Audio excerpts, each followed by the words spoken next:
اب میرے آقا دعا فرمائے تو رد کیسے ہو سکتی ہے؟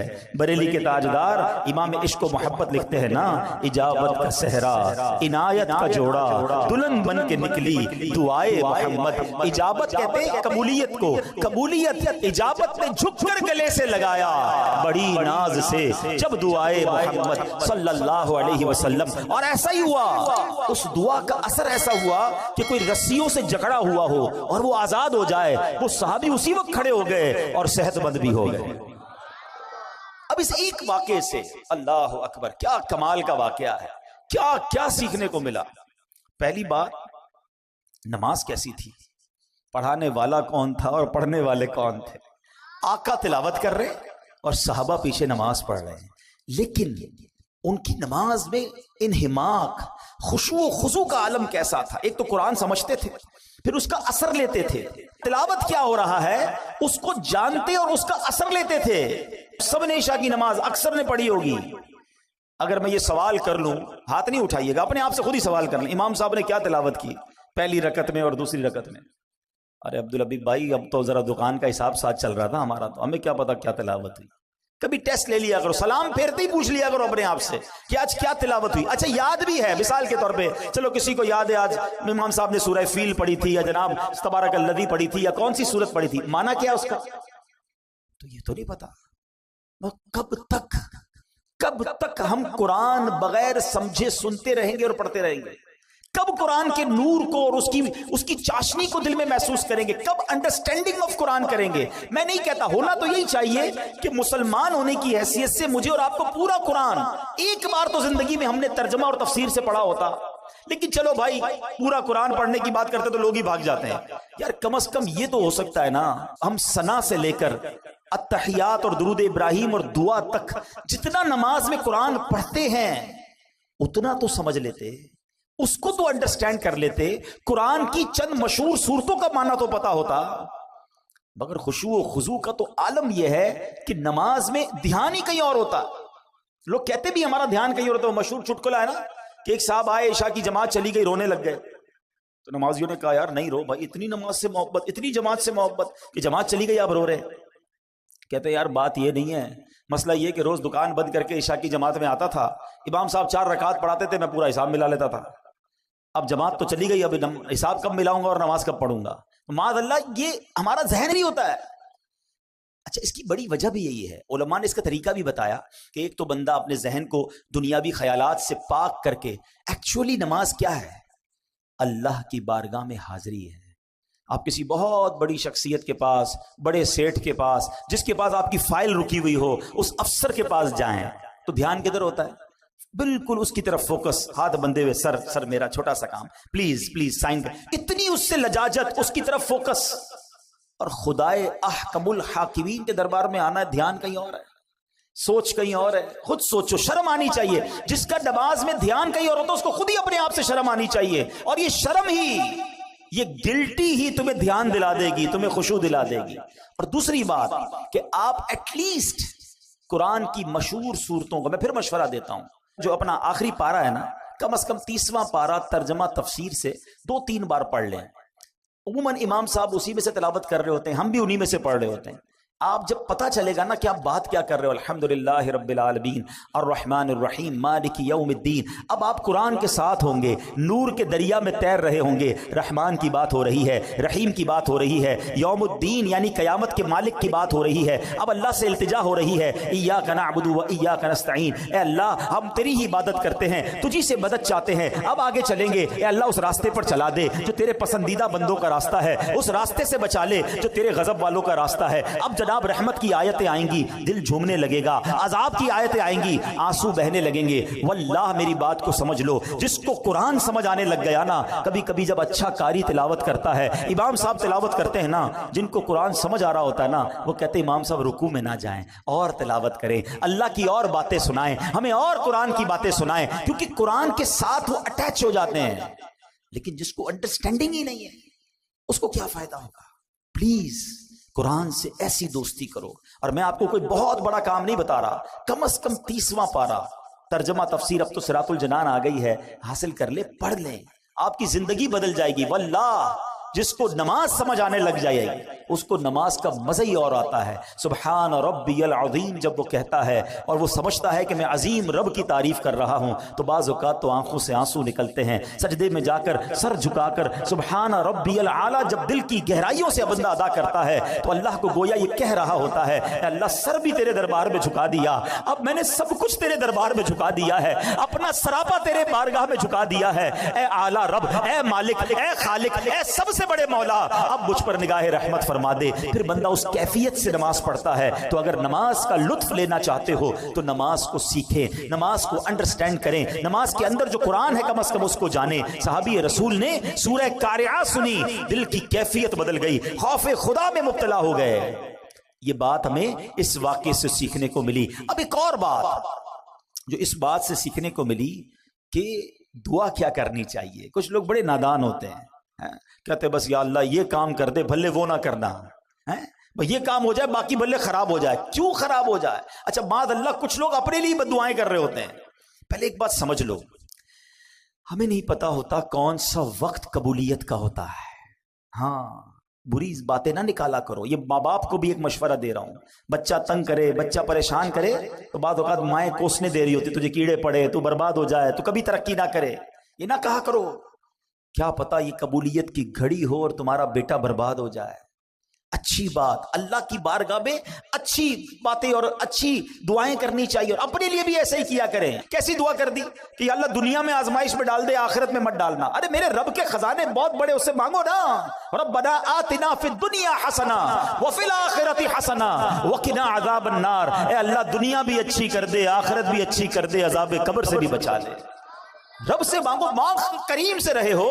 ہمارے پاس پیسے تھوڑے ہوتے ہیں, ہمارے اور آپ کی اتھارٹی تھوڑی ہے. ہمیں لگتا ہے یار اس سے ایک چیز مانگوں گا دے دے گا, دو مانگوں گا دے نہیں سکے گا. بندہ کہتا ہے ایک ہی لے لو یار. دنیا والوں میں چلتا ہے. میرے رب کے خزانے جس کا کوئی کنارہ نہیں, وہ خزانے نہ ختم ہونے والے ہیں, وہ ہم سب کو جنت میں ڈال دے, اس کی رحمت میں کوئی کمی نہیں پڑے گی. تو مانگو نا اس سے دل کھول کر. تو رب سے ہمیشہ دل کھول کر اور یقین کے ساتھ مانگنا چاہیے, اور ایسی دعا نہیں کرنی چاہیے کہ جس میں آزمائش کی دعا, پریشانی کی دعا, بربادی کی دعا. اللہ پاک جو ہے ہمیں خوب اچھی دعائیں کرنے کی توفیق عطا فرمائے. اب آتے ہیں اس سورہ قاریہ میں تھا کیا ایسا کہ صحابی رسول اتنے خوفزدہ ہو گئے ہیں. اب ذرا اس سورہ قاریہ کے بارے میں جانتے ہیں, اور اس سے آپ کو ایک اور بات بھی سیکھنے کو ملے گی کہ جب ایک سورت میں اتنا کچھ ہے تو جو پورا قرآن سمجھ رہا ہوگا, پورا قرآن پڑھے گا, تو اس کے دل میں کیسی کیسی باتیں, کیسے کیسے خزانے آنا شروع ہو جائیں گے. سورہ قاریہ جو ہے یعنی جس مبارک سورت کی تلاوت انصاری صحابی نے زبان مصطفیٰ سے سنی, ان پر خوف خدا کا غلبہ ہوا. یہ قرآن کریم کی مختصر صورتوں میں سے ہے. 30ویں پارے میں ہے. اس میں 1 رکوع ہے اور 11 آیتیں, بس صرف 11 آیات تلاوت کرو تو 2 منٹ میں پوری ہو جاتی ہے. اور اس صورت میں قیامت کی ہولناکیوں کو بیان کیا گیا ہے. اور سورہ قاریہ کے مضامین کے لحاظ سے 3 حصے بنتے ہیں. نمبر 1 قیامت کی ہولناکیوں کا بیان ہوا. دوسرے حصے میں اس بات کا بیان ہوا کہ جب قیامت آئے گی تو اس وقت دنیا کی کیا حالت ہوگی, ایٹماسفیئر کیسا ہوگا. اور تیسرے حصے میں قیامت کے اختتام کا بیان ہے کہ امتحان کیسے ہوگا. اس سینیریو میں جب لوگوں کا ایگزام ہوگا تو وہ کیسے ہوگا.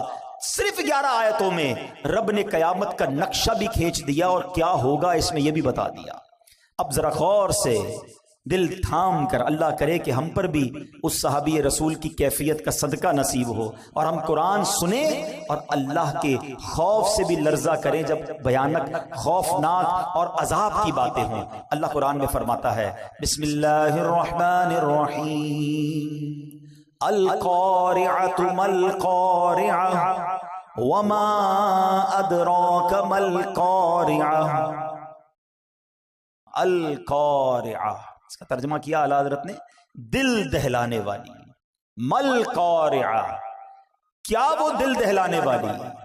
وما ادراک مل قارعہ, اور تم نے کیا جانا کیا ہے وہ دل دہلانے والی. 3 بار ایک ہی بات, القارعۃ مل قارعہ وما ادراک مل قارعہ. علماء بڑا پیارا اس میں جواب دیتے ہیں کہ قرآن کا ایک بہت خوبصورت اسلوب ہے. اسٹائل ہے قرآن کا کہ جب کسی بات پر انفسائز کرنا ہوتا ہے، تاکید دلانی ہوتی ہے، توجہ درکار ہوتی ہے، تو قرآن یہ انداز اختیار کرتا ہے۔ کلام اللہ کا یہ انداز ہے کہ لوگ خوب توجہ کریں۔ دیکھو بڑی اہم بات ہونے جا رہی ہے، اسی طرح کا انداز آپ کو سورہ قدر میں ملتا ہے۔ اِنَّا أَنزَلْنَاهُ فِي لَيْلَةِ الْقَدْرِ وَمَا أَدْرَاكَ مَا لَيْلَةُ الْقَدْرِ۔ قرآن خود پوچھتا ہے بتاؤ تم نے کیا جانا لیلۃ القدر کیا ہے، پھر قرآن اس کے بعد خود ہی بتاتا ہے۔ قرآن گویا بتاتا ہے کہ لیلۃ القدر کیا ہے۔ بالکل اسی طرح یہاں یہ انداز ہے کہ تم نے کیا جانا، کیا ہے دل دہلانے والی۔ اب القارعہ کس کو کہتے ہیں؟ مفسرین لکھتے ہیں کہ قارعہ قیامت کے ناموں میں سے ایک نام ہے۔ یہ لفظ قرعن سے بنا ہے، ایک چیز کو دوسری چیز پر اس زور سے مارا جائے کہ اس سے گرجدار آواز پیدا ہو، اس کو قرعن کہتے ہیں۔ یہ آواز جتنی زوردار اتنی دل دہلانے والی ہوتی ہے۔ اگر آدمی غفلت میں ہو، اپنے دھیان میں بیٹھا ہو اور اچانک کوئی آواز آ جائے، مثال کے طور پہ اللہ نہ کرے کچھ زوردار دھماکہ سنائی دے، ہمارا دھیان کہیں اور ہو، فوراً انسان گھبرا جاتا ہے۔ گاڑی میں جا رہا ہے، کوئی بڑا ہارن بجا دے، بندہ ہل جاتا ہے۔ اچانک آنے والی آواز جو ہے وہ دل دہلا دیتی ہے۔ اب ذرا غور کیجئے کہ ہوگا کیا، ان مثالوں کو تصور میں رکھیے، اور قیامت میں کیا ہوگا۔ فرمایا تاجر کاروبار میں مصروف ہوں گے، nobody knows، پتہ بھی نہیں ہوگا، کسی کو پتہ نہیں ہوگا۔ تاجر کاروبار میں مصروف ہوں گے، خواتین گھر کے کام کاج میں مصروف ہوں گی، کسان کھیتوں میں مصروف ہوں گے، کوئی کھانا کھا رہا ہوگا، کوئی اپنے دوستوں کے ساتھ باتیں کر رہا ہوگا۔ اس وقت اچانک ایک زوردار زلزلہ برپا ہوگا، پوری زمین ہل جائے گی، آسمان پھٹ جائیں گے، ستارے بارش کی طرح زمین پر جھڑ پڑیں گے، بلند و بالا پہاڑ ٹوٹ جائیں گے، بڑے بڑے سیارے آپس میں ٹکرا کر ریزہ ریزہ ہو جائیں گے۔ ذرا تصور تو کیجئے وہ کیسا ہولناک دھماکہ ہوگا، کیسا زلزلہ ہوگا، اس وقت دل کیسے دہل جائیں گے، کیسی بدحواسی ہوگی۔ اور یہ دن آنا ہے، قرآن نے ایک اور جگہ اس کو بیان کیا، ان زلزلۃ الساعۃ شیء عظیم یوم ترونها تذہل کل مرضعۃ عما ارضعت وتضع کل ذات حمل حملها وترى الناس سکارى وما هم بسکارى۔ قرآن کیا کہتا ہے سنو، بے شک قیامت کا زلزلہ بہت بڑی چیز ہے۔ جس دن تم اسے دیکھو گے تو حالت یہ ہوگی کہ ہر دودھ پلانے والی اپنے دودھ پیتے بچے کو بھول جائے گی، ماں دودھ پیتے بچے کو بھول جائے، اتنی گھبراہٹ ہوگی۔ ہر حمل والی اپنا حمل ڈال دے گی، جس کا حمل ہوگا نا پریگننٹ ہوگی، اس کا حمل گر جائے گا، اتنا خطرناک وہ خوف ہوگا۔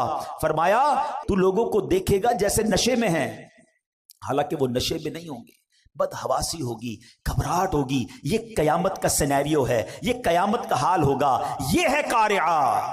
جب ہی قرآن کہتا ہے وما ادراک مل قارعہ، تم نے کیا جانا، تمہیں کیا معلوم قارعہ کیا ہے۔ اب ذرا غور کیجئے گا، قرآن نے صرف 3 آیتوں میں ایک منظر کشی کی کوسچن کریٹ کیا۔ اب قرآن بتا رہا ہے ہوگا کیا، سنو اس دن سینیریو کیا ہوگا، گھبراہٹ کیسی ہوگی۔ یوم یکون الناس کالفراش المبثوث، قرآن کہتا ہے جس دن آدمی پھیلے ہوئے پروانوں کی طرح ہوں گے۔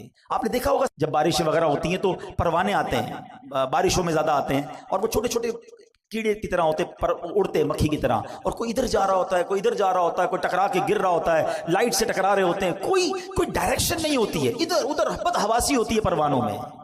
قرآن نے مثال دی کہ لوگ ایسے ہوں گے جیسے پروانے ہیں، کوئی ادھر بھاگ رہا ہوگا، کوئی ادھر بھاگ رہا ہوگا، ہر کوئی گھبرایا ہوا ہوگا، بالکل ہوش و حواس نہیں ہوگا۔ یہ تو لوگوں کا حال ہوگا۔ اب قرآن اگلی آیت میں کہتا ہے وَتَكُونُ الْجِبَالُ كَالْعِهْنِ الْمَنْفُوشِ، یہ پہاڑ جو ہے نا دنیا کی طاقتور ترین چیز ہے۔ آپ نے دیکھا ہوگا کتنے بڑے بڑے پہاڑ ہیں، اتنے دیو ہیکل جس کو کہا جاتا ہے پہاڑ، یہ پہاڑ ہلاؤ تو ہلتے نہیں ہیں، کتنے سال لگتے ہیں پہاڑ کو توڑنے میں۔ ہمارے سائیڈ ایریا وغیرہ میں پہاڑوں کو توڑ کے روڈ بنائے گئے تو ہم دیکھتے تھے سالوں لگتے تھے، ڈائنامٹ سے اڑانا پڑتا تھا، مگر تھوڑا سا حصہ ہلتا ہے اس کا۔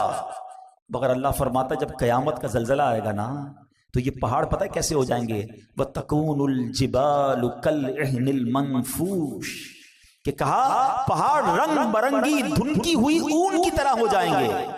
یہ ہمارے علاقے میں بھی آپ نے دیکھا ہوگا وہ رضائی بنانے والے کو, رضائی بنانے والا آپ نے دیکھا ہوگا ڈنڈی مارتا ہے رضائی پہ جب بنا رہا ہوتا, تو اون جو ہے نا, اون روئی وہ اڑتی ہے. قرآن کہتے جیسے یہ روئی اڑتی ہے نا, ایسے پہاڑ اڑ رہے ہوں گے. صرف 2 آیتوں میں ہمارے سامنے قیامت کا نقشہ آ گیا کہ لوگ بدحواس ہوں گے, یوم یکون الناس کالفراش المبثوث, اور پہاڑ کیسے ہوں گے, وَتَكُونُ الْجِبَالُ كَالْعِهْنِ الْمَنْفُوشِ, کہ پہاڑ تو اون کی طرح اڑ رہے ہوں گے. اب ہمارا کیا ہوگا؟ یہی خوف بہت تھا نا. نہیں ابھی تو بات شروع ہوئی ہے. اب ذرا انڈرسٹینڈ کرو بات کو. اللہ نہ کرے کوئی اچانک آفت آ جائے, کوئی ٹینشن آ جائے, زلزلہ آ جائے اور آپ بھاگ رہے ہوں, اور کوئی بندہ آپ کو روکے, یار رکو ذرا بتاؤ تم نے آج دن کیسے گزارا ہے. تو آپ کہیں گے اللہ کے بندے حالت دیکھ رہے ہو, اتنی بڑی ٹینشن میں تم مجھ سے سوال کر رہے ہو. مگر سنو, اتنے خطرناک ماحول میں ہم سب سے سوال کیے جائیں گے, 1-2 دن کے لیے نہیں, پوری زندگی کا حساب بھی اسی حالت میں دینا ہوگا. اب آگے قرآن کیا کہتا ہے سنو, اللہ اکبر. میں آگے آیت لے جانے سے پہلے ذرا مزید قیامت کیسے آئے گی, میرے آقا مدینے والے مصطفیٰ صلی اللہ علیہ وسلم نے بڑی ڈیٹیل میں صحابہ کرام کو بتایا. آقا علیہ السلام فرماتے ہیں بے شک اللہ پاک نے زمین و آسمان بنانے کے بعد سور کو بنایا اور حضرت اسرافیل علیہ السلام کو عطا فرما دیا. ہم نے یہ بچپن سے سنا ہے کہ حضرت اسرافیل سور پھونکیں گے. آج ڈیٹیل میں سن لو وہ سور ہے کیا اور وہ کتنا بڑا ہے. تو حضرت اسرافیل کے بارے میں نبی پاک فرماتے ہیں کہ حضرت اسرافیل سور کو اپنے منہ میں لیے ہوئے ہیں اور عرش الہی کی طرف دیکھ رہے ہیں کہ اور انتظار میں ہیں کہ سور پھونکنے کا کب حکم دیا جاتا ہے.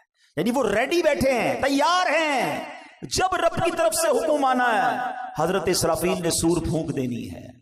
حضرت ابو ہریرہ فرماتے ہیں میں نے عرض کی یا رسول اللہ صلی اللہ علیہ وسلم یہ سور ہے کیا؟ کیا بات ہے صحابہ کرام کی, اتنے سوالات کر لیے, اتنے ڈیٹیل کوئسچن کر لیے, ہمیں سمجھنا آسان ہو گیا. سنو نبی پاک فرماتے ہیں آج ڈیٹیل میں سمجھ لو.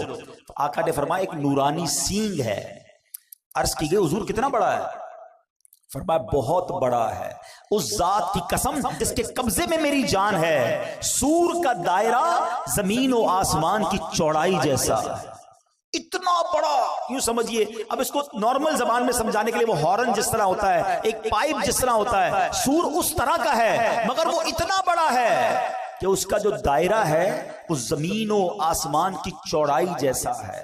اور حضرت اسرافیل کو اللہ کریم 3 بار سور پھونکنے کا حکم فرمائے گا. یہ سور 3 بار پھونکا جائے گا, یاد رکھیے گا. نمبر 1, پہلی بار نفخہ فزع یعنی گھبراہٹ کی پھونک ہوگی.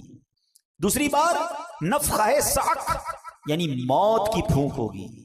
اور تیسری نفخہ قیام یعنی موت کے بعد دوبارہ اٹھائے جانے کی وہ پھونک ہوگی. یہ 3 بار حضرت اسرافیل جو ہے وہ سور پھونکیں گے. اور اب سنو کیا ہوگا. 3 بار جو سور پھونکی جائے گی نا, اس کی ڈیٹیل بھی نبی پاک نے بیان کی. فرمایا اللہ پاک حضرت اسرافیل کو جب پہلی بار سور پھونکنے کا حکم دے گا نا, اس کو فرمائے گا انفخ نفخۃ الفزع یعنی گھبراہٹ کی پھونک مارو. حضرت اسرافیل علیہ السلام پھونک ماریں گے. اب جب اس کی ہولناک آواز آئے گی نا, تو زمین و آسمان والے گھبرا اٹھیں گے. اللہ جسے محفوظ فرمائے, باقی لوگ گھبرا اٹھیں گے. اللہ پاک کے حکم سے حضرت اسرافیل اس آواز کو, اس پھونک کو اور لمبا کریں گے. اب اس کی ہولناکی سے پہاڑ ہلنے لگیں گے, بادل چلتے ہیں ایسے پہاڑ چلنے لگیں گے, ریزہ ریزہ ہو جائیں گے, شدید زلزلہ طاری ہو جائے گا. جیسا کہ اللہ پاک فرماتا ہے یوم ترجف الراجفہ تتبعها الرادفہ قلوب یومئذ واجفہ, جس دن تھر تھرانے والی تھر تھر آئے گی, اس کے پیچھے آئے گی پیچھے آنے والی, دل اس دن خوف زدہ ہو جائے گے. ایک جگہ نہیں, قرآن میں جگہ جگہ قیامت کی منظر کشی کی گئی ہے, قیامت کا حال بیان کیا گیا ہے. نبی پاک علیہ السلام نے مزید فرمایا کہ اس وقت زمین سمندر میں پھنسی ہوئی اس کشتی کی طرح ہوگی جسے سمندر کے تھپیڑے لگتے ہیں. کشتی کے سوار کبھی اوندھے گرتے ہیں. اس وقت دودھ پلانے والیاں دودھ پیتے بچوں کو بھول جائیں گی, حمل والیوں کے حمل گر جائیں گے, بچے دہشت کے سبب بوڑھے ہو جائیں گے, شیطان زمین کے کناروں کی طرف بھاگیں گے, فرشتے مار کے انہیں پھر زمین کی طرف ڈال دیں گے. عجب کوہرام ہوگا, لوگ ادھر سے ادھر بھاگ رہے ہوں گے, ایک دوسرے کو پکار رہے ہوں گے. ابھی لوگ اسی حال میں ہوں گے کہ زمین پھٹ جائے گی. اب لوگوں پر ایسی کیفیت اور خوف اور دہشت طاری ہوگی کہ اللہ پاک ہی بہتر جانتا ہے. سنو، آسمان بھی گلی ہوئی چاندی کی طرح پھٹ جائے گا، سورج اور چاند بے نور ہو جائیں گے اور آسمان کو اس کی جگہ سے کھینچ لیا جائے گا. یہ پہلی سور پھونکنے کے بعد حال ہوگا، اور یہ نبی پاک صحابہ کو بتا رہے ہیں. اب دوسری سور پھونکنے کا وقت آئے گا. آقا فرماتے ہیں اللہ پاک جب تک چاہے گا لوگ اس آفت میں، اس پریشانی میں مبتلا ہوں گے، پھر اللہ پاک حضرت اسرافیل علیہ السلام کو پھر نفخہ صاق یعنی سور میں موت کی پھونک مارنے کا حکم فرمائے گا. اس بار سور پھونکنے کے بعد آسمان والوں اور زمین والوں پر موت طاری ہو جائے گی. ہاں، جسے اللہ پاک چاہے گا اسے اس وقت موت نہیں آئے گی. اب ذرا خوبصورت کہتے نا اللہ کی، جس کو کہتے نا حاکمیت، رب کا جبار ہونا، قہار ہونا، مالک ہونا. اب ذرا الفاظ سنیے گا حدیث کے، ہلا دیتے ہیں، رونگٹے کھڑے کر دیتے ہیں الفاظ. سنو، اب حضرت ملک الموت اللہ رب العالمین کی بارگاہ میں عرض کریں گے یا رب، آسمان والے اور زمین والے تو سب موت کے گھاٹ اتر چکے، مگر جسے تو نے زندہ رکھا. اللہ پاک جانتا ہے، وہ تو خوب جانتا ہے کون زندہ ہے. فرمائے گا بتاؤ کون کون زندہ ہے. حضرت ملک الموت کہیں گے یا رب تو زندہ ہے اور تجھے کبھی موت نہیں آنی، تیرے سوا عرش اٹھانے والے فرشتے بھی زندہ ہیں، حضرت جبرائیل، حضرت میکائیل بھی زندہ ہیں. حضرت اسرافیل کہیں گے مولا میں بھی زندہ ہوں. اب حضرت جبرائیل اور حضرت میکائیل پر بھی موت طاری کر دی جائے گی، وہ بھی موت کا مزہ چکھیں گے. پھر ملک الموت عرض کریں گے اے مالک، جبرائیل اور میکائیل بھی موت کا ذائقہ چکھ چکے. اللہ فرمائے گا اب کون زندہ ہے. حضرت اسرافیل کہیں گے مولا تو زندہ ہے جسے کبھی موت نہیں آنی، اور مولا عرش اٹھانے والے فرشتے زندہ ہیں اور میں زندہ ہوں. اللہ اکبر. پہلے عرش اٹھانے والے فرشتوں پر موت طاری کی جائے گی، اور پھر ملک الموت جو آخری بچیں گے ان پر بھی موت طاری کر دی جائے گی. اب کوئی نہیں ہوگا، اب دنیا میں کوئی باقی نہیں ہوگا، اور وہی رب واحد قہار باقی ہوگا. وہ بے نیاز ہے، اس کا کوئی باپ نہ اس کا کوئی بیٹا، وہی اول ہے وہی آخر ہے. اور اب اللہ کیا فرمائے گا؟ اچھا، اللہ اس وقت جو فرمائے گا نا وہ بھی رب نے قرآن میں بیان کر دیا ہے. کاش قرآن پڑھنے والے بن جاتے ہیں. سب کچھ موجود ہے قرآن میں. اللہ پتہ ہے کیا فرمائے گا؟ لمن الملک اليوم، آج کس کی بادشاہی ہے؟ اللہ اکبر. ان جملوں کی ہیبت کو اگر سمجھو نا، اللہ فرما رہا ہے جب دنیا میں کوئی باقی نہیں ہے، ان تمام متکبرین، ان تمام جابرین، ان تمام لوگوں سے خطاب ہوگا جو سمجھتے تھے کہ ہمارے دم قدم سے دنیا قائم ہے، ہم ہیں تو جناب فیصلے ہوتے ہیں، ہماری اتھارٹی ہے. اب اللہ فرمائے گا لمن الملک اليوم، آج کس کی بادشاہی ہے؟ اس وقت کوئی جواب دینے والا ہی نہیں ہوگا. اب اللہ خود ہی جواب ارشاد فرمائے گا، اور وہ جواب بھی قرآن میں موجود ہے. اللہ فرمائے گا للہ الواحد القہار، ایک اللہ جو سب پر غالب ہے. ہائے ہائے میرا رب باقی رہنے والا ہے، وہ حی ہے، وہ قیوم ہے. پھر فرمایا میرے آقا نے زمین اور آسمان کو یوں لپیٹ لیا جائے گا جیسے کاغذ لپیٹتے ہیں. پھر اس زمین کی جگہ کوئی اور زمین بچھا دی جائے گی، آسمان کی جگہ اور آسمان بنا دیا جائے گا. اب اللہ پاک 3 مرتبہ فرمائے گا میں ہوں جبار، جسے میرا شریک ہونے کا دعویٰ ہے سامنے آئے. آج دنیا میں کئی لوگ معاذ اللہ اللہ کے سامنے اور غیر اللہ کی عبادت کرتے ہیں. اس وقت رب ارشاد فرمائے گا کون ہے میری شرکت کا دعویٰ دار، آ جائے میرے سامنے. اللہ اکبر. کوئی سر اٹھانے والا نہیں ہوگا. مخلوق کو اب اس نئی زمین پر ڈال دیا جائے گا. جو پہلے قبروں میں تھے اب نئی زمین کی قبروں میں ہوں گے، جو پہلے زمین کی سطح پر مرے ہوئے تھے اب نئی زمین کی سطح پر مرے ہوں گے. اب ایک قیامت کا نیا نقشہ بن جائے گا. آخری نبی رسول ہاشمی صلی اللہ تعالی علیہ وسلم اپنا پرسوز بیان جاری رکھتے ہوئے مزید فرماتے ہیں اب اللہ پاک فرمائے گا عرش اٹھانے والے فرشتے زندہ ہو جائیں. رب نے فرمانا ہے نا، وہ فرشتے زندہ ہو جائیں گے.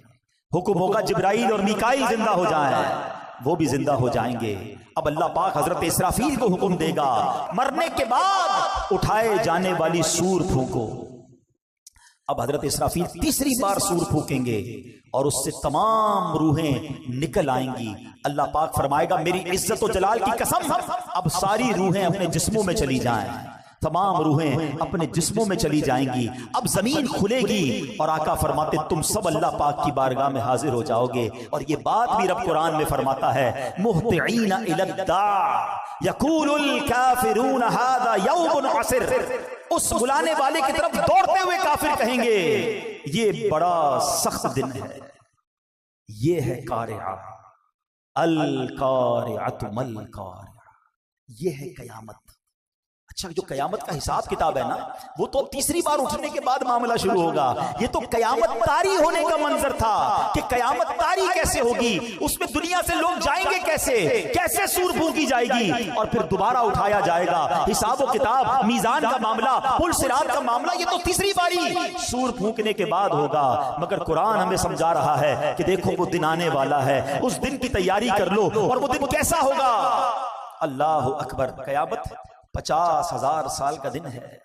میدان محشر کی گرمی کیسی ہوگی کہ پہلے لوگوں کے جسم سے پسینہ نکلے گا اور 70 گز زمین میں جذب ہوگا، اور اس کے بعد زمین اور پسینہ نہیں پی سکے گی، تو پھر یہ پسینہ اوپر اٹھے گا، کوئی اپنے ٹخنوں تک پسینے میں ہوگا، کوئی گھٹنے تک ہوگا، کچھ گناہگار تو ایسے ہوں گے جو اپنے ہی پسینے میں ڈبکیاں کھا رہے ہوں گے۔ اب اس کیفیت میں کیا ہوگا؟ اللہ اکبر، کبھی گرمیوں کے دن ہوں، کام کاج سے ہم گھر پہنچے اور پسینہ ٹپک رہا ہو، جیسے دروازے میں داخل اور گھر والے کہے ذرا رکو رکو 5-6 باتیں پوچھنی ہیں، ہم کیا کہتے ہیں؟ نہیں ابھی سوال نہیں کرو، مجھے سانس لینے دو، بہت گرمی ہے، تھوڑا فریش ہونے دو پھر بات چیت کرنا۔ ہم کبھی بھی پسند نہیں کرتے کہ گرمی میں، فرسٹریشن میں، ٹینشن میں ہم سے کوئی سوال کرے، مگر قرآن کہتا ہے اس وقت سوال بھی کیسا ہوگا اور رزلٹ کیا آئے گا؟ فَأَمَّا مَنْ ثَقُلَتْ مَوَازِينُهُ فَهُوَ فِي عِيشَةٍ رَاضِيَةٍ، قرآن کہتا ہے بہرحال جس کے ترازو بھاری ہوں گے وہ تو پسندیدہ زندگی میں ہوگا، مزے میں ہوگا، جس کی نیکیاں زیادہ ہو گئیں اسکیل لگایا جائے گا وہ مزے میں ہوگا۔ اللہ اکبر، اور مزے میں کہاں ہوگا؟ وہ جنت میں ہوگا۔ آؤ کچھ جنت کے بارے میں بھی سن لو، بڑی خوفناک باتیں ہوئی ہیں، کچھ دل کو ڈھارس والی باتیں بھی سن لو۔ جنت وہ مقام ہے جو اللہ نے ایمان والوں کے لیے بنایا ہے، جنت میں وہ نعمتیں ہیں جو کسی آنکھ نے دیکھا نہیں ہے، کسی کان نے سنا نہیں ہے، بلکہ کسی دل کا خیال بھی نہیں گزرا۔ یہ جو دل کا خیال نہیں گزرا نا، جو پڑھے لکھے سمجھدار ہوں گے میری بات ذرا سمجھیں گے۔ امیجنیشن کس کو کہتے ہیں؟ بندہ خیال میں تو بہت کچھ سوچ سکتا ہے نا۔ آج آپ کو کوئی بتاتا ہے یار فلاں محل سونے کا محل ہے اور فلاں ملک کا بادشاہ ہے، اس کے محل میں طرح طرح کی نعمتیں ہیں، تو ہم اس کے بارے میں سوچتے ہیں، انٹرنیٹ پر تصویریں بھی آ جاتی ہیں، مگر اللہ کے حبیب فرما رہے ہیں جنت وہ ہے جس کا سوچ بھی نہیں سکتے ہو۔ تو سوچو پھر ہوگی کیسی؟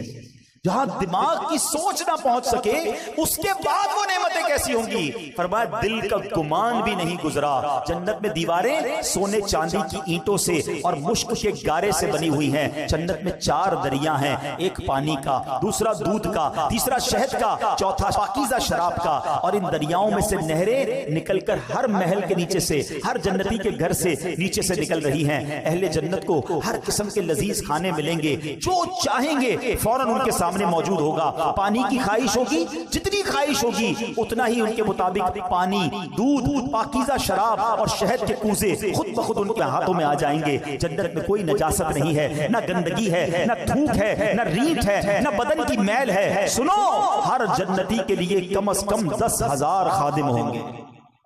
ہر خادم کے ہاتھ میں چاندی کا پیالہ ایک ہوگا، دوسرے ہاتھ میں سونے کا پیالہ ہوگا، ہر پیالے میں طرح طرح کی نعمتیں ہوں گی۔ جنتی شخص نعمتیں کھاتا جائے گا، لذت بڑھتی جائے گی۔ یہ بھی بڑی کمال کی بات ہے، سمجھدار لوگ سمجھیں گے۔ بڑی بھوک لگی ہو سکتا ہے ابھی بھی لگی ہو کسی کو، تو بات جلدی سمجھ آئے۔ بڑی بھوک لگی ہو اور آپ کی پسندیدہ چیز آپ کے سامنے رکھ دی جائے، جو لذت پہلے دوسرے چوتھے نوالے میں ہے وہ چھٹے ساتویں میں نہیں رہتی۔ 8-10 نوالوں کے بعد تو نارمل ہو جاتا ہے، کیونکہ اب پیٹ بھرنے لگ گیا ہے، اب وہ لذت نہیں ہے۔ اب صرف بندہ کام پورا کر رہا ہے کہ چلو کھانا کھا رہا ہوں، کھا تو لوں۔ لذت شروع کے نوالوں میں تھی، جنت میں ایسا نہیں ہوگا۔ فرمایا جتنا کھاتا جائے گا اس میں لذت جو ہے وہ بڑھتی ہی چلی جائے گی۔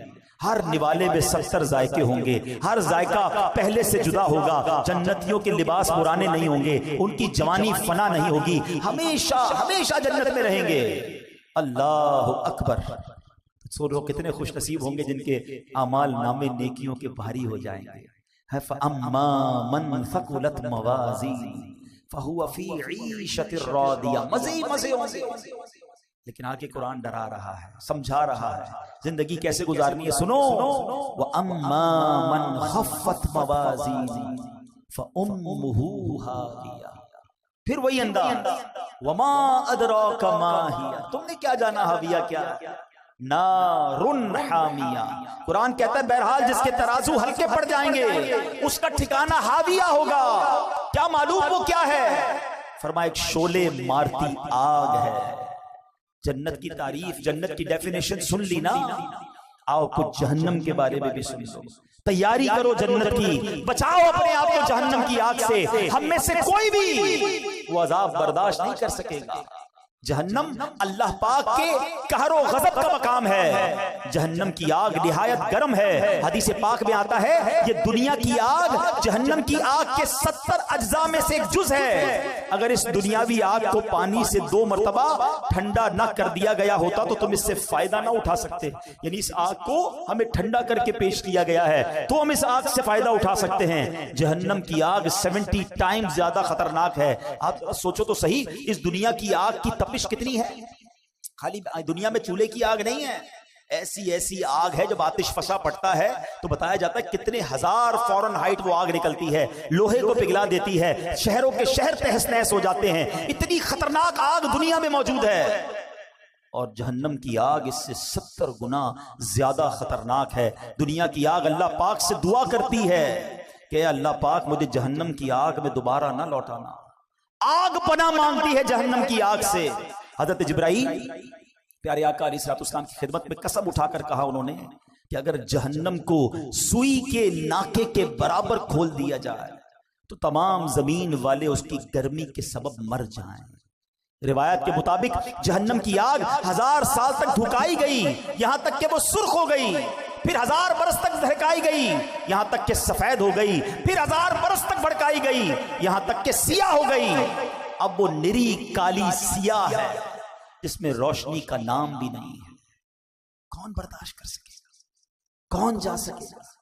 یہ کیسا شیطان مردود ہے، نہ جنت کا شوق بڑھانے دیتا ہے نہ جہنم کا خوف آنے دیتا ہے. کرونا وائرس کا خوف ہے، دیکھا نہیں ہم میں سے کسی نے. لاکھوں کروڑوں لوگ ہیں دنیا میں، چند لوگوں کو ہوا، ساری دنیا پریشان.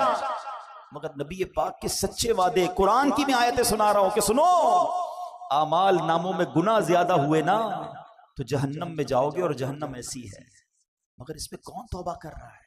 کون اللہ کو راضی کرنے والی زندگی گزار رہا ہے؟ کون حرام روزی چھوڑ رہا ہے؟ کون شراب سے دور بھاگ رہا ہے؟ کون نافرمانیوں سے دور جاتا ہے؟ حرام دیکھ رہے ہیں، حرام کھا رہے ہیں، حرام سن رہے ہیں، نمازیں قضا ہو رہی ہیں. سوچو یہ کدھر جا رہے ہیں؟ یہ شیطان نے کیسی غفلت کی چادر اڑا دی ہے ہم پر. کیوں نہیں تیاری کرتے اس جنت کی؟ دنیا کی 50 60 70 سالہ زندگی کو کچھ دنوں کے لیے صبر کے ساتھ گزار لو. جنت کی نہ ختم ہونے والی زندگی تمہارا انتظار کر رہی ہے. سودا کر لو نا اپنی جان کا. دنیا میں اگر آپ کو کوئی کہہ دے یار تمہارے پاس 1000 روپے ہیں مجھے دے دو، اس کے بدلے میں تمہیں 1 ارب روپے دے دوں گا، بندہ کہے گا بالکل لے لو. بالکل، یہ تو کمپیریزن ابھی بھی دنیا میں بنتا ہے، مگر جنت اور دنیا کا کوئی کمپیریزن نہیں. مگر سمجھانے کے لیے کہ اے بندے 50 60 70 سال میری فرما برداری میں گزار لے، نہ ختم ہونے والی جنت کی ابدی نعمتیں میں تجھے عطا فرما دوں گا. مگر ہم اس سودے کے لیے تیار ہی نہیں ہو رہے، ہم اپنے آپ کو تیار ہی نہیں کر پا رہے. خدارا آج سورہ قارعہ اور قیامت کے احوال سن کر، جہنم کی ہولناکی کو سن کر ہم زندگی میں کچھ فیصلہ کریں، اپنے آپ کو بدلنے کی کوشش کریں. اپنے بیان کے آخر میں ایک دل دہلانے والا واقعہ جب میں نے پڑھا، صحابی رسول حضرت عبداللہ ابن مسعود رضی اللہ تعالیٰ سے روایت ہے کہ ایک بار ایک شخص بارگاہ رسالت میں حاضر ہوا، عرض کیا یا رسول اللہ صلی اللہ تعالیٰ علیہ وسلم، کوئی ایسا مومن بھی ہے جو جہنم میں باقی رہ جائے گا؟ ذرا غور سے سنیے گا، ہو سکے تو سر جھکا کر سنیے. فرمایا ہاں، ایک شخص جو جہنم کے گہرے گھڑے میں ہوگا اور اونچی آواز سے یا حنانو یا منان پکار رہا ہوگا. اس کی آواز بلند ہوگی، اس آواز کو حضرت جبرائیل سنیں گے، کہیں گے العجب العجب، عجیب بات ہے، عجیب بات ہے. پھر حضرت جبرائیل علیہ السلام اللہ عز و جل کے عرش کے سامنے حاضر ہوں گے، سر سجدے میں رکھ دیں گے. اللہ پاک فرمائے گا ارفع راسک یا جبرائیل، اے جبرائیل اپنا سر اٹھاؤ. حضرت جبرائیل علیہ السلام سر اٹھائیں گے، اللہ پاک فرمائے گا جبرائیل تم نے کیا عجیب چیز دیکھی ہے؟ عرض کریں گے یا اللہ میں نے ایک آواز سنی ہے، کوئی شخص جہنم کے گہرے گھڑے میں یا حنان یا منان پکار رہا. اللہ پاک فرمائے گا جبرائیل مالک یعنی داروغہ جہنم کے پاس جاؤ اور انہیں کہو کہ وہ بندہ جو یا حنان یا منان پکار رہا ہے اسے جہنم سے نکال لاؤ. حضرت جبرائیل علیہ السلام جہنم کے دروازے پر تشریف لے جائیں گے, دستک دیں گے, حضرت مالک باہر آئیں گے, حضرت جبرائیل علیہ السلام انہیں اللہ پاک کا حکم سنائیں گے. حکم سن کر حضرت مالک علیہ السلام جہنم کے اندر جائیں گے. ہمارے پیارے آقا علیہ السلام نے فرمایا جیسے ماں اپنے بچوں کو پہچانتی ہے حضرت مالک ایسے ہی جہنم کو پہچانتے ہیں. اس کے باوجود آپ یا حنان یا منان کہنے والے شخص کو تلاش نہیں کر پائیں گے. باہر تشریف لائیں گے, حضرت جبرائیل سے عرض کریں گے اے جبرائیل جہنم نے گہرا سانس لیا ہے, اس لیے کون سی چیز پتھر ہے, کون سی چیز لوہا ہے اور کون انسان ہے اس کی پہچان نہیں ہو رہی. حضرت جبرائیل پھر اللہ کی بارگاہ میں سجدہ کریں گے. اللہ پاک ارشاد فرمائے گا اے جبرائیل سر اٹھاؤ, تم یا حنان یا منان کہنے والے کو کیوں نہیں لائے؟ جبرائیل عرض کریں گے مولا داروغہ جہنم حضرت مالک نے بھی معذرت کر لی ہے, کہتے جہنم نے سانس لیا ہے اس کی وجہ سے پتھر لوہے اور انسانوں کے درمیان کوئی فرق نہیں بچا ہے. اللہ گویا سبھی جل کر جس کو کہنا کوئلہ بن چکے, کسی چیز کی پہچان نہیں ہو پا رہی ہے. اللہ پاک فرمائے گا جبرائیل مالک سے کہو میرا بندہ جہنم کے فلاں گھڑے میں فلاں کونے میں اس طرح پڑا ہوا ہے. حضرت جبرائیل جہنم کے دروازے پر جائیں گے اور حضرت مالک کو یا حنان یا منان پکارنے والے کا پتہ بتائیں گے. حضرت مالک جہنم کے اندر جائیں گے تو دیکھیں گے ایک شخص ہے, اس کے پاؤں اس کی پیشانی کے ساتھ اور ہاتھ گردن کے ساتھ بندھے ہوئے ہیں اور جہنم کے سانپ بچھو اس کے ساتھ لپٹے ہوئے ہیں. حضرت مالک اس کی زنجیریں توڑ دیں گے اور جہنم سے نکال کر حضرت جبرائیل علیہ السلام کے حوالے کر دیں گے. حضرت جبرائیل اسے عرش الہی کے سامنے لے کر حاضر ہوں گے, سر سجدے میں رکھیں گے. اللہ پاک فرمائے گا اے جبرائیل سر اٹھاؤ. جبرائیل علیہ السلام سر اٹھائیں گے. اب اللہ پاک اس بندے سے فرمائے گا اے میرے بندے کیا میں نے تیری بہترین تخلیق نہیں کی تھی؟ کیا میں نے تیری طرف رسول نہیں بھیجے تھے؟ کیا ان رسولوں نے تمہیں میری کتاب نہیں سنائی تھی؟ کیا میرے رسولوں نے تجھے نیکی کا حکم نہیں دیا تھا؟ تجھے برائی سے منع نہیں کیا تھا؟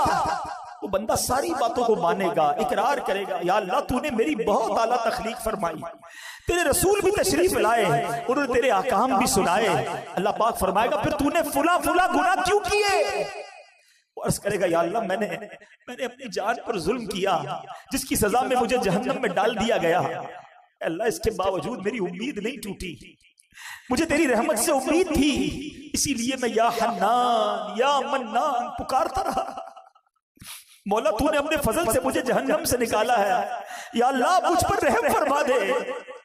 اللہ پاک فرمائے گا اے فرشتوں گواہ ہو جاؤ میں نے اس بندے پر رحم کیا اور اسے معاف کر دیا. رحمت دا دریا الہی ہر دم بغدہ تیرا, جے قطرہ بخشے میں کم بڑھ جاوے میرا. عدل کرے تے تھر تھر کمبن اچیا شانہ والے فضل کرے, فضل کرے تو بخشے جا سکے میں ورگے منہ کالے. تجھے واسطہ میرے آقا مولانا, تجھے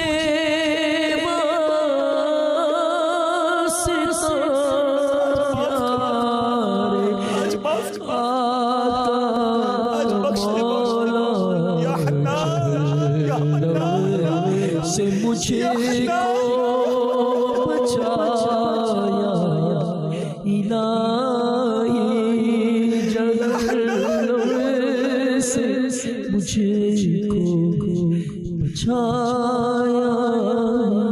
اے رب کریم گناہ کر چکے, خطائیں کر چکے, بس آج آؤ میٹھے اسلامی بھائی اللہ سے سچی توبہ کرتے ہیں.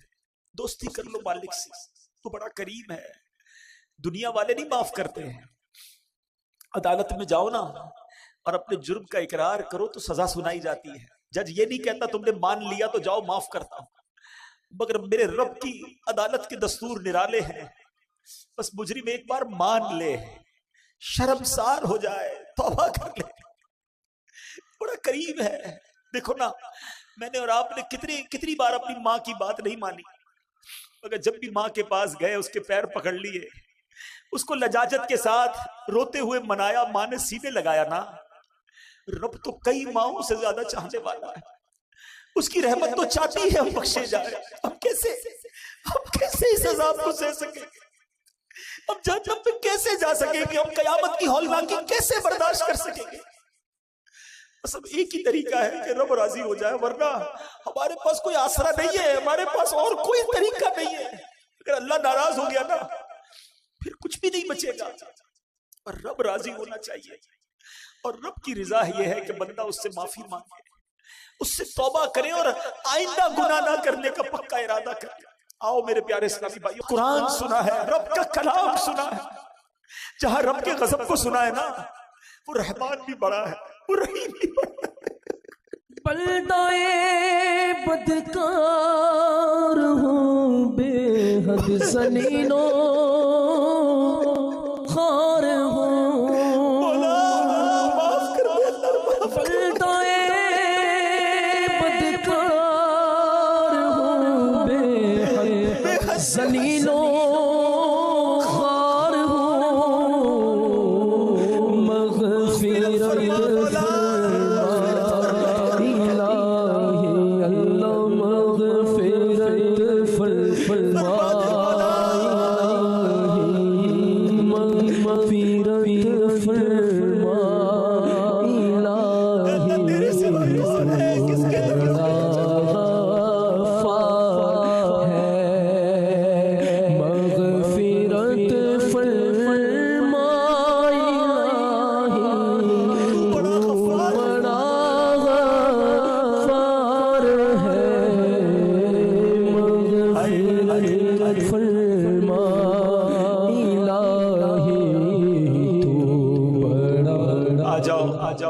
آ جاؤ اللہ کی رحمت. آج اس سے دوستی کر لو. اگر میرا کوئی ایسا بھائی بیٹھا ہے جو نمازیں قضا کرتا ہے، توبہ کر. بس اب سچی پکی نیت کر لو کہ آج کے بعد نماز قضا نہیں کروں گا. اگر کوئی حرام کماتا ہے نا، دیکھو چھوڑ دو اسے، توبہ کر لو، اللہ تمہیں غیب سے حلال دے گا. بس سچی نیت کر لو، رب نے نصیب میں لکھا ہے وہ مل کر رہے گا. حرام کمانا چھوڑ دو، حرام کھانا چھوڑ دو، حرام صحبتیں چھوڑ دو، گندی چیزیں دیکھنا چھوڑ دو، سننا چھوڑ دو. ہم کمزور ہیں، یہ بھی ہم اللہ سے ہی کہیں گے نا، یا اللہ میں پہلے بھی توبہ کی، پھر گناہ میں پڑ گئے، آج پھر توبہ کرتا ہوں، پھر توبہ کرتا ہوں. بس تم توبہ پر استقامت بھی دے دے. پتہ نہیں کب دنیا سے چلا گیا اور وہاں مارا گیا، وہاں پکڑا گیا تو میرا بنے گا کیا؟ اے اللہ اس کمزور بندے پر رحم کر، اور آج سچی توبہ عطا کر، آج سچی پکی توبہ عطا کر. اور یہ دعوت اسلامی ہے پیارے اسلامی بھائی، جو ہمیں ہماری آخرت کی تیاری کرواتی ہے. ہم کچھ بھی کر لے، قیامت تو آئے گی نا، حساب کتاب تو ہوگا نا، اس سے بچ کوئی نہیں سکتا. مگر آج جس تفصیل سے ہم نے قیامت کا ذکر سن لیا، جس طرح کا یہ حالات ہوں گے، ہم تو بڑے کمزور ہیں، ہمارا کیا بنے گا؟ ہاں اللہ راضی ہوا، اللہ کے حبیب راضی ہوئے تو انشاءاللہ قیامت میں بھی لواء الحمد تلے اٹھنا نصیب ہو جائے گا. تو نے دنیا میں بھی عیبوں کو چھپایا یا خدا، تو نے دنیا میں بھی عیبوں کو چھپایا یا خدا، حشر میں بھی لاج رکھنا اللہ، حشر میں بھی لاج رکھنا مولا، حشر میں بھی لاج رکھنا، تو بڑا ستار ہے، حشر میں بھی لاج رکھنا، تو بڑا ستار ہے، مغفرت فرما الہی، تو بڑا غفار ہے. بس آج سچی پکی توبہ کرنی ہے. توبہ کیا ہے؟ توبہ کے 3 ارکان ہیں۔ ایک، بندہ شرمندہ ہو جائے، مانے میں گناہگار ہوں، ندامت کرے، کہے اللہ کو غلطی ہو گئی، مانتا ہوں مالک مجرم۔ دوسرے نمبر پر اب گناہ نہ کرنے کا پکا ارادہ۔ تیسرا، اس وقت موجودہ یہ گناہ چھوڑ دے، یہ نہ سوچو کہ میں توبہ کروں گا پھر گناہ کر لوں گا، یہ بھی شیطان کا وار ہے۔ ہمارا کام توبہ کرنا ہے، انشاءاللہ رب کریم ہمیں توبہ پر استقامت بھی وہی عطا فرمائے گا۔ اللہ پاک